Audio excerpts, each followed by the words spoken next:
اب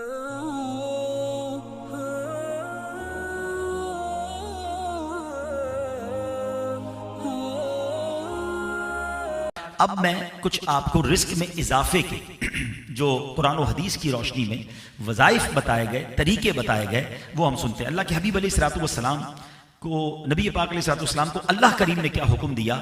اللہ قرآن میں فرماتا ہے انستغفروا ربکم ثم توبوا الیہ یمتعکم متاعا حسنا الی اجل مسمى۔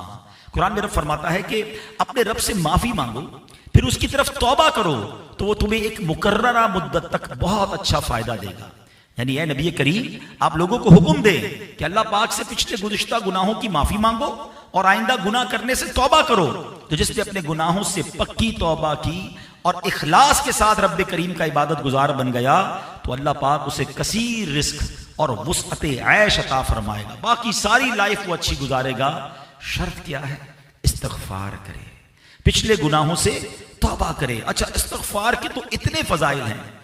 نبیوں نے، حضرت ہود علیہ السلام، حضرت نوح علیہ السلام، جب انہوں نے اپنی قوم کو نصیحت کی نا، لوگ آتے تھے ہم بڑے پریشان ہیں، ہمارے کاروبار نہیں چل رہے، تو قرآن کی آیتیں اتری کہ استغفار کرو، رب تمہارے کاروبار میں برکت ڈال دے گا، رب تم پر بارشیں بھیجے گا، تمہارے باغات پھلیں گے پھولیں گے۔ There is only one condition کہ توبہ کر لو، اللہ کو راضی کر لو۔ اب یہ گواہیاں کس کی ہیں؟ انبیاء کی گواہیاں ہیں۔ انہوں نے اپنی قوم کو کہا کہ رزق میں برکت چاہتے ہو تو توبہ کرو، استغفار کرو۔ ہم کیا کر رہے ہیں؟ ہم الٹا راستہ ڈھونڈتے ہیں، کوئی گیمبلنگ کی طرف جاتا ہے، کوئی جوئے کی طرف جاتا ہے، کوئی سود کی طرف جاتا ہے، کوئی جناب کوئی غلط کام کر کے کسی طریقے سے بس پیسے کمانے کی طرف جا رہا ہے۔ یہ رانگ وے ہے۔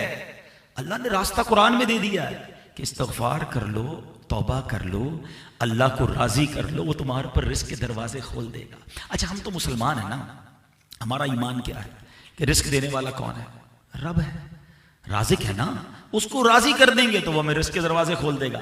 ہم اس کو ناراض کر کے کوشش کر رہے ہوتے کہ رزق بڑھ جائے، نہیں بڑھے گا۔ ٹائم بینگ لگتا ہے آپ کو ملٹیپلائی ہو گیا ہے، جھوٹ بول کر، سود کا کام کر کے، غلط کام کر کے، دھوکہ دے کر، اینڈ آف دا ڈے آپ اس کا لاس ہی دیکھیں گے، اس کی برکت ختم ہو جائے گی، اس کا سکون ختم ہو جائے گا، کیونکہ رب کو ناراض کر کے آپ اپنے اوپر رزق کے دروازے کشادہ نہیں کر سکتے۔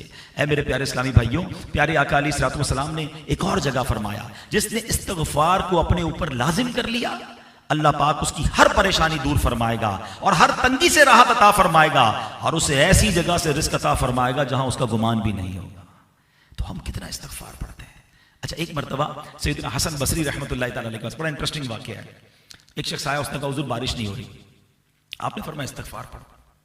ایک شخص آیا، کہتا ہے حضور کاروبار میں بڑی تنگی ہے، آپ نے فرمایا استغفار پڑھو۔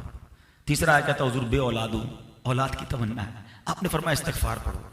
چوتھا آیا، کہتا ہے حضور زمین ہے لیکن پیداوار نہیں دے رہی، فصل نہیں اگ رہی، آپ نے فرمایا استغفار کرو۔